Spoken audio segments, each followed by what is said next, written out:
오늘도 주일을 준비하는 복된 토요일 되시기를 간절히 바랍니다. 자, 출애굽기 17장에서는 이제 네 번째 그들의 원망을 생각해 볼 수 있습니다. 그들은 물 때문에 이미 한번 원망한 적이 있어요. 혹시 그곳 지명이 생각나십니까? 어디였죠? 마라였습니다. 마라는 쓰다 그런 뜻이죠. 물을 찾았는데 3일 만에 그 물은 쓴 물이라서 먹을 수 없는 물이에요. 그래서 쓰다. 그래서 그곳 지명을 마라라고 불렀어요. 근데 오늘 이곳 지명은 르비딤이라는 곳인데 그 르비딤이라는 곳을 또 마사 또는 무리바라 불렀어요. 마사라는 말은 뭐냐? 시험하다. 하나님을 시험했다. 또 무리바란 말은 하나님과 다투었다 이런 뜻이에요. 이스라엘 백성들이 하나님을 시험했고 원망하며 하나님과 다투었던 곳이 바로 이 르비딤이었다는 것입니다. 자, 그들이 이제 다시 또 하나님의 만나를 먹는 기적을 체험하고 그들이 광야를 걸어갔는데 그들이 다시 물이 없어서 고통을 당하게 되었죠. 자, 17장 1절과 2절 말씀, 1절과 2절 말씀을 같이 한번 읽어봅니다. 시작. 이스라엘 자손의 온 회중이 여호와의 명령대로 신 광야에서 떠나 그 노종대로 행하여 르비딤에 장막을 쳤으나 백성이 마실 물이 없는지라. 백성이 모세와 다투어 이르되 우리에게 물을 주어 마시게 하라. 모세가 그들에게 이르되 너희가 어찌하여 나와 다투느냐? 너희가 어찌하여 여호와를 시험하느냐? 그랬어요. 시험하느냐. 그렇죠. 그러면서 3절에 보니까 거기서 백성이 목이 말라 물을 찾으매 그들이 모세에게 대하여 원망하여 이르되 또 원망했어요. 왜 우리를 여기서 목말라 죽게 만드느냐? 왜 너가 우리를 애굽에서 인도해서 이 고생을 하게 하느냐? 하면서 원망하고 불평하죠. 역시 이 백성의 본성은 계속 원망하고 불평하는 백성들입니다. 여러분, 하나님이 우리 아담과 하와를 처음 창조했을 때 에덴 동산에서 행복한 삶을 영위하게 하셨어요. 그때는 인간들이 불평하고 원망할 필요가 없었어요. 왜? 에덴 동산의 모든 것이 완벽했기 때문에. 거기에는 부족함이 없었어요. 하나님이 모든 필요한 것들을 다 우리가 창세기에 보면은 거기서 4개의 강이 에덴 동산에서 흘러내온다고 그랬어요. 그러니까 물이 풍성했을 거예요. 또 과일도 풍성했어요. 먹을 것 때문에 걱정하지 않았습니다. 정말 하나님은 완벽한 은혜를 주셨어요. 거기는 뭐 불평할 이유가 없어요. 원망할 필요가 없어요.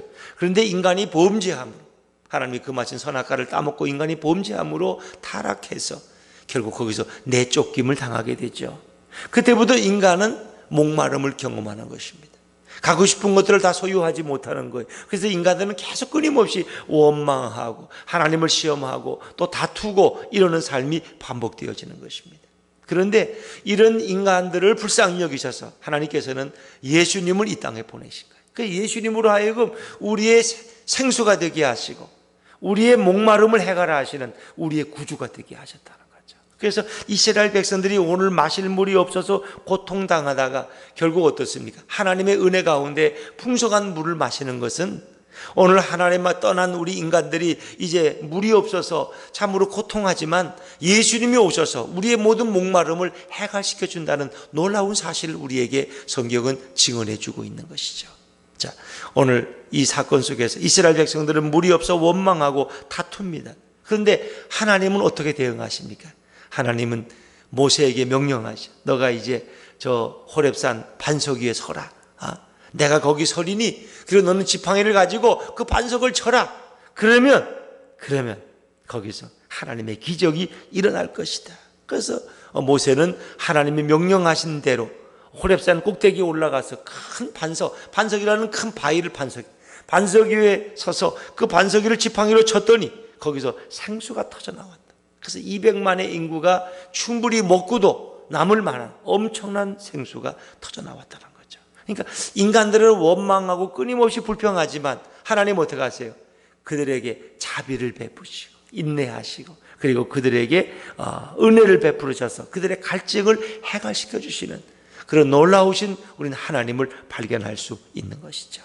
이 백성이 모세와 다투고자 했을 때 모세는 그들과 함께 싸우지 않고 하나님의 은혜만을 구하는 모세의 모습을 발견할 수 있습니다.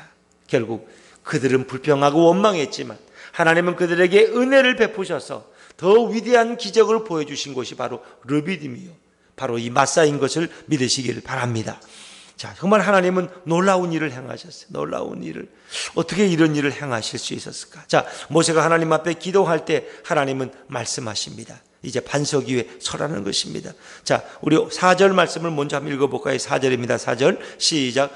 모세가 여호와께 부르짖어 이르되 내가 이 백성에게 어떻게 하리이까?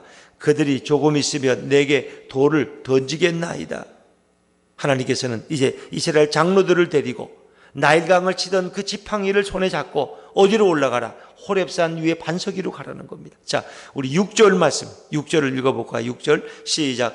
내가 호렙산에 있는 그 반석이 거기서 내 앞에 서리니 너는 그 반석을 치라. 그것에서 물이 나오리니 백성이 마시리라. 모세가 이스라엘 장로들의 목전에서 그대로 행하니라. 아멘. 여기 6절에 보니까 내가 호렙산에 있는 그 반석 위 거기서 내 앞에 서리니, 그 반석 위에 누가 선다는 거예요? 하나님이 서시는데 그것은 예수님을 가리키는 거죠. 너는 그 반석을 치라. 그 반석을 치면은 결국 누구의 몸을 때리는 거예요? 예수님의 몸을 때리는, 예수님의 몸을. 왜? 예수님이 그 반석 위에 선다 그랬거든. 근데 너는 지팡이를 가지고 그 반석을 치라는, 그것에서 물이 나오리니 백성이 마실 것이다. 놀라운 일이죠. 예수님께서는 결국 자신의 몸을 치라는 것입니다. 여러분, 예수님이 자신의 몸을 깨트린 곳이 있어요. 어디예요? 십자가에, 십자가에서. 예수님은 십자가에서 자신의 몸을 철저하게 깨트시고 허무셨어요. 그분이 십자가에 달리셔서 우리의 모든 죄를 짊어지시고 자신의 몸을 깨트리심으로 그 몸에서 신령한 보혈의 생수가 흘러서 온 인류의 죄가 용서받은 줄로 믿습니다. 십자가의 사건을 우리에게 똑같이 예고해주고, 예표해주고 있는 거예요. 그 반석을 치라. 그러면 목사님 어떻게, 그 반석이 어떻게 예수님이고 말도 안 된다고. 그러면 그것은 신약의 가장 위대한 신학자 중에 한 사람인 사도 바울이 그렇게 말했다면 믿으시겠습니까? 고린도전서 10장 4절에 보니까 바울이 고린도전서를 기록했죠. 다 같은 신령한 음료를 마셨으니 이는 그들을 따르는 신령한 반석으로부터 마셨음에 그 반석은 곧 누구라? 그리스도시라. 따라해보세요. 그 반석은 곧 그리스도시라. 그렇습니다. 바울이 해석한 거예요. 그 반석은 바로 예수 그리스도라고. 예수 그리스도. 여러분, 그러니까 이 반석 위에 서신 분이 바로 우리 하나님이고 우리 하나님으로 이 땅에 오신 예수님이.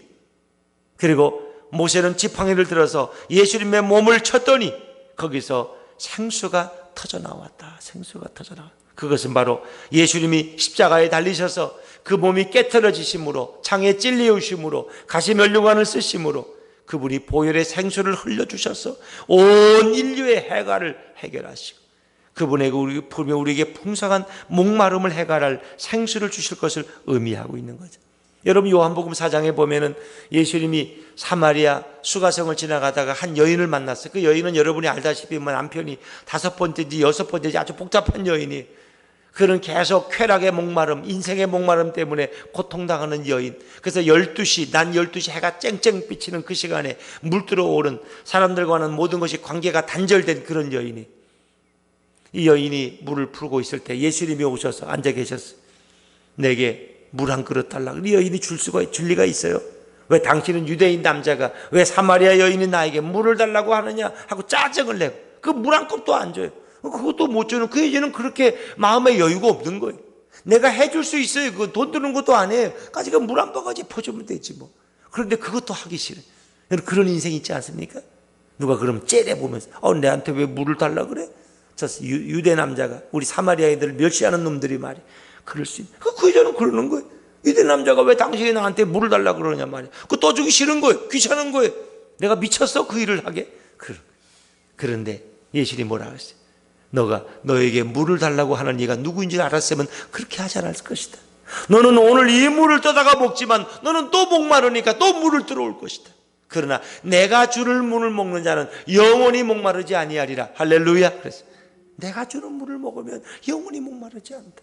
너는 쾌락의 목마름, 물질의 목마름, 세상 욕망과 명예의 목마름에 가라있지만은 내가 주는 물을 먹으면 너는 영원히 목마르지 않을 거야. 세상에 그런 물이 어디 있어요? 나한테도 그 물을 주세요.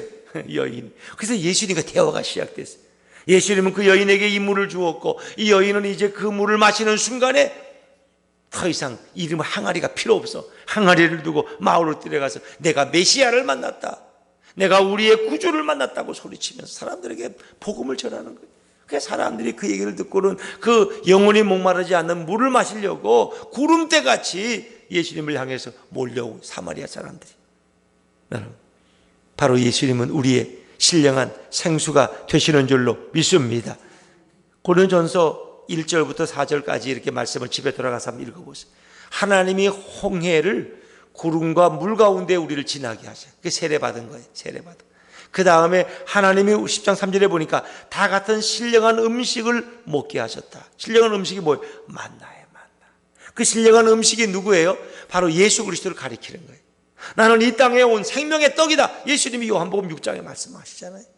너희 조상들은 광야에서 만나를 먹어서 죽었지만 내가 주는 이 떡을 먹는 자는 영원히 죽지 아니할 것이다. 영원히 죽. 그렇습니다. 이 만나. 그래서 바로 예수님을 가리키는 거예요. 그리고 이 반석, 그리고 반석에 터져나온 그 신령한 생수, 그것은 이 땅에 오시는 예수님을 예표하고 있는 거예요. 예수님 우리의 반석 되시는 줄로 믿습니다. 반석이라는 건 흔들리지 않는 거예요. 집을 져도 반석 위에 집을 지면 태풍이 불고 홍수가 나도 걱정이 없어요.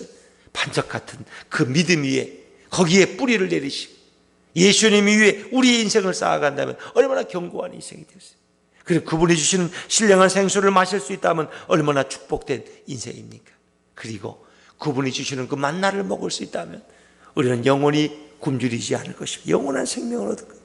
그리고 이제 그분이 기적적으로 건너게 하시는 그 홍해라는 건 뭐예요? 홍해라는 것은 바로 그것도 예수님이 이 땅에 오셔 십자가에서 우리를 구원하실 그 엄청난 사건을 우리에게 보여주고 있는 거예요. 이스라엘 백성은 홍해를 마른 땅같이 건너는 축복을 입었지만 애굽 군사들은 그 홍해에서 다 죽임을 당하는 거예요. 십자가에서 우리 인류는 이제 살 길을 얻는 거예요. 우리 성도들은 예수님의 흘리신 보혈로 우리가 죄가 용서받고 영원한 천국 백성으로 이제 안내되는 것이 바로 십자가 사건이에요. 그러나 반대로 사단은 예수님 앞에 무릎을 꿇고 그런 치명타를 입게 되죠. 사단은 더 이상 이제 예수 믿는 사람들을 지옥으로 끌고 가지 못하는 엄청난 치명타를 사탄은 입게 돼요. 그래서 우리는 우리의 대장 되시는 예수님의 십자가의 그늘 아래, 십자가의 깃발 아래 모인다면 날마다 우리는 예수 이름으로 승리할 줄로 믿습니다. 그래서 사탄, 마귀, 귀신은 우리를 괴롭힐 수 없어. 우리가 예수 이름으로 나갈 때, 예수님으로 충만할 때, 예수님을 모시고 살아갈 때, 그것이 최고의 인생이에요. 여러분, 예수님을 모신 것과 안 모신 것은 엄청난 차이가 있다는 거 아세요? 엄청난 차이가 있다는 거.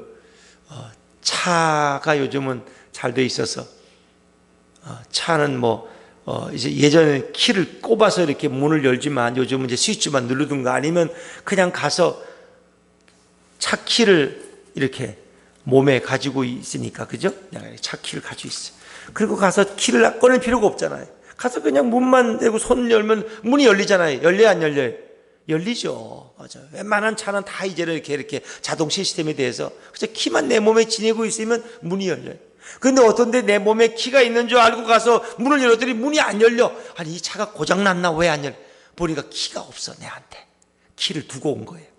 여러분, 운전할 때는 키를 꼭 가지고 내려가시대, 지하철시장에. 내가 예수님을 모시고 살아가는 것과 예수님이 없이 살아가는 건 천지 차이라는 거예요. 그렇죠?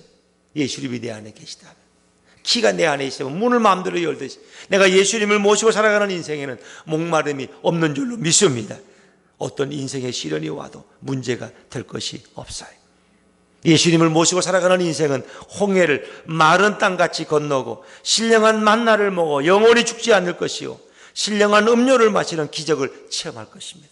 어디에서? 광야에서, 반석에서, 산꼭대기에서 신령한 음료를 주시는 그 예수님, 광야에서 먹을 것이 없는 그곳에서 날마다 아침마다 신령한 만나를 내리시는 그 하나님, 그리고 홍해가 넘실거려서 도저히 건널 수 없는 그곳에서 우리를 마른 땅같이 건너게 하시는 그 기적의 주님, 그분을 모시고 살아간다면 무엇이 두렵겠습니까?